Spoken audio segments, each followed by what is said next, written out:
Hey fellow comrades, welcome back. Today we're gonna be having an OU match against a person I found on Skype. This guy was eager to have an OU second division match with me, and I've kinda liked the idea of him actually challenging me to second division because I tend to look for those, and every now and again coming across a person that actually looks for second division is actually kinda nice touch because you don't need to bother with looking for players over the day because it tends to take a lot of time.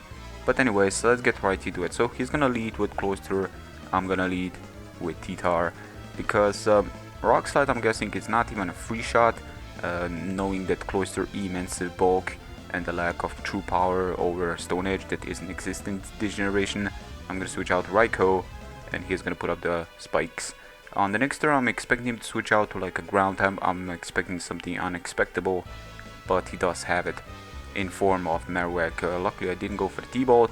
I decided to go for the Power Water, doing some massive amounts, and then switch out to something that can easily answer Marowak's enormous power.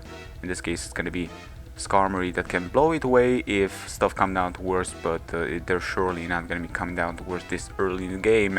Here comes his Typhlosion as I'm posing him on the switch, expecting him to switch out. Of course, there is not much he can do against a Skarmory outside of Sword Dance Rock Slide, but then again, you know, that's just a little bit too soon to be playing such reckless games.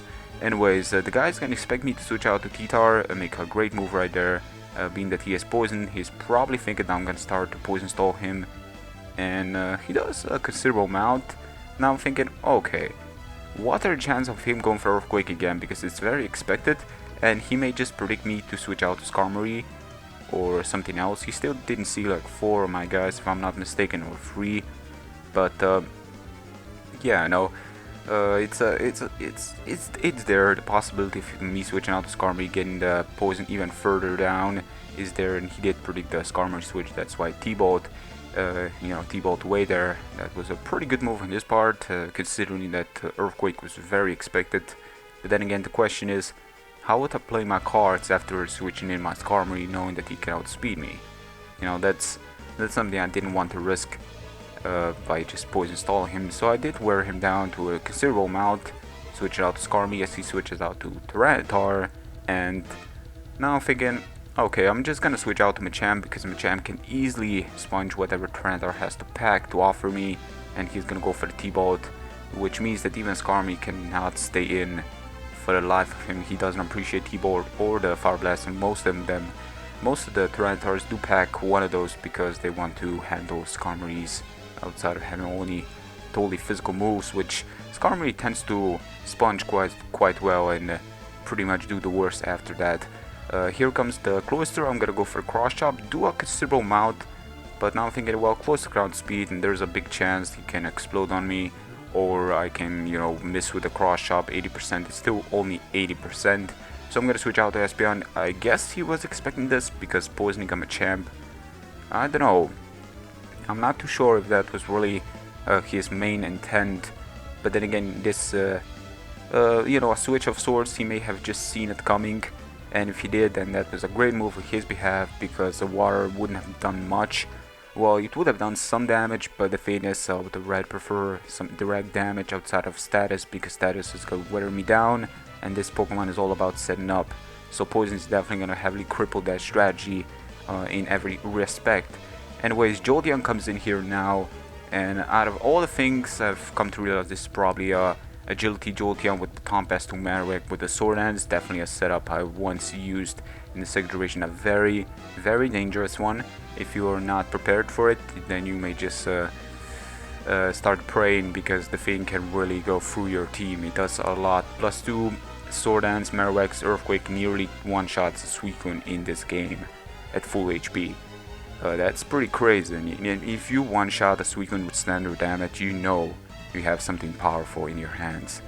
But I'm gonna switch out to Exeggutor, expecting that Jolteon cannot really touch me, but he's gonna make a really good move right now. I'm thinking, well, he can go to Marowak, but the thing is, this is an Exeggutor, so the Marowak's probably not gonna switch. I'm gonna go for the Hidden Power. At first I was thinking this is Hidden Power Grass, being that it is resisted, but I was surprised that it didn't take him down, so I'm guessing it's something from the physical side, like hidden power steal or something. I made a hidden power calculation mistake because I was so sure it should have taken him down. This is still stab, and Executor is pretty powerful on top, so surviving that is actually quite interesting to see. Or maybe through Typhlosion that just much of a boss that you just can't handle it. But anyways, I'm thinking, okay, hidden power, let's just go for it. Let's see what this actually is. I'm gonna go for hidden power. Let's see, fire, resist steel, resist ice, resist. So what kind of hidden power is this? Because at first I was really thinking it's grass, but then again it would have probably taken down the Typhlosion. I should have realized this, but being that if it is something physical, then it probably was, of course, the reason why I would have never taken down the Typhlosion. Because then again, Executor does have some decent attack, but it's just not close to his special. Well, whatever, it doesn't matter. I did put him to sleep. He pursues twice, expect me to switch out first turn, and then after seeing hidden power, being 100% sure I will switch out, I still didn't because I expect him to pursue again and put him to sleep. As we both switch out, he switches out to Cloyster, I switch out to this. He's gonna make a rabbit spin. He actually told me it was a misclick, and I totally believe him because this guy knows what he's doing. He made us some good plays back there with T-punching and some switching. This guy definitely knows what he's doing. And this team I'm using right here, it's not modified as much. It's pretty much the same team I've used in my previous one, but this one Pokemon in there I swapped with Vaporeon. I kind of felt it kind of gives my team a bit better support in general. I don't want to be playing with too many sleep talkers and just banking myself on that lucky turns. I don't want to do that, so I feel like Espeon is a good swap between Vaporeon there, and proceed to go from there. But still, he's gonna go for the agility again. He's trying to set up on me. I'm gonna go for the hidden power water, and this is definitely hidden power water considering it did super effective damage on the Marowak and actually considerable amount. I'm thinking, okay, that's a Jolteon that can still swap out, but the thing is I don't want to switch out in case he does have a sub. I'm just gonna stay in here and proceed to keep on using hidden power water. In worst case scenario, I can at least break his sub. If he switches out to his Marowak, it doesn't really matter because again it is hidden power water. It's still only a question of what his last Pokemon is, and if you see, then the editor is there, the sprite, the layout, all the Pokemon are there. The reason I'm displaying all the Pokemon right in the start is because it gives me much easier time to focus on the statuses, and it's not an overkill when it comes down to working on editing. Editing alone takes quite a while, and hidden the Pokemon like I did in the previous video without the status effects which I took down, because again I don't want to overdo myself. I know where there is a limit, and I'm pretty sure you guys don't want to see me overdo.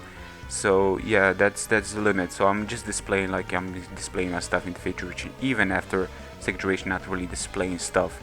Federation not really having the team preview at the beginning.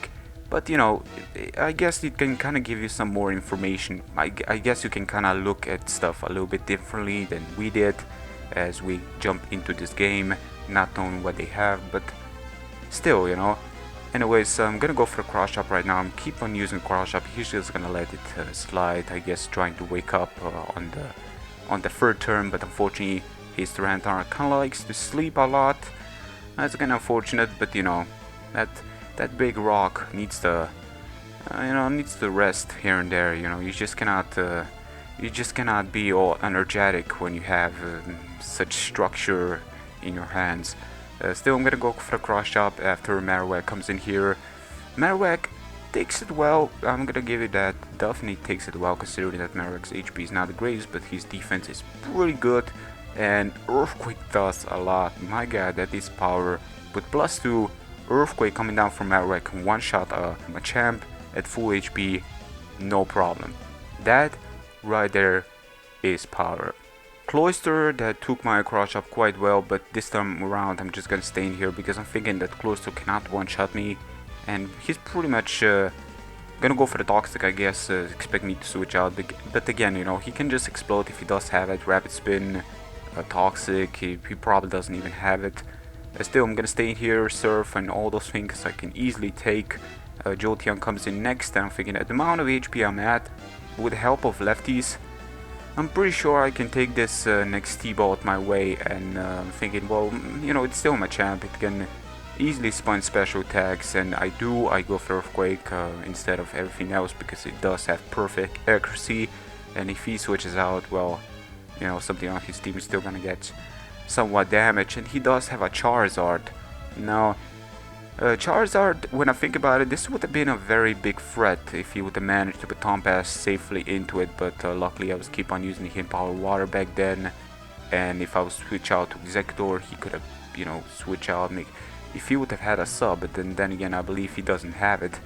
I may be mistaken, then again, you know, I did get a crit with Water, Power Water back then against the Jolteon with my Raikou, but still, when you think about it, it would have been a big threat because seeing the Earthquake, this guy is definitely a Belizard, and Belizard could have definitely do a lot of damage with agility support, but in this case Raikou can easily outspeed it, and he had this Pokemon in stock in Hideout, just so I would have not realized what he's got for his last, maybe trying to get a lucky Belly Drum off, but he didn't have such opportunities, and I managed to take him down, you know, for a late game sweep.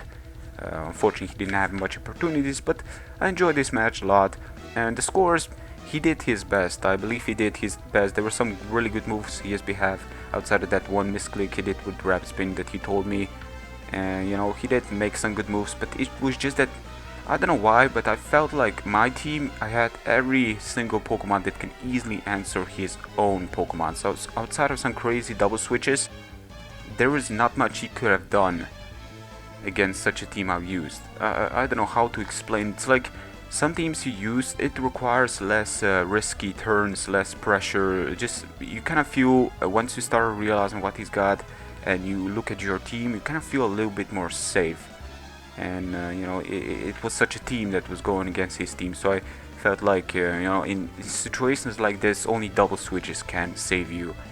Outside of that, you know, a setup definitely, but it didn't come down to that, and that was a pretty enjoyable match to my opponent here, and we'll leave his link in description. Definitely gonna go check out if he does have a YouTube channel after this, but you know, if you're interested, go check him out. You know, Battle, you know, I'm pretty much just leaving people in the title just so you guys know which are actually included in the second duration, so you guys should have easier time contacting them over YouTube or over Skype, however they want to get contacted by you guys. Feel free to share this video with others. Thank you very much, and until next time, take care. Peace.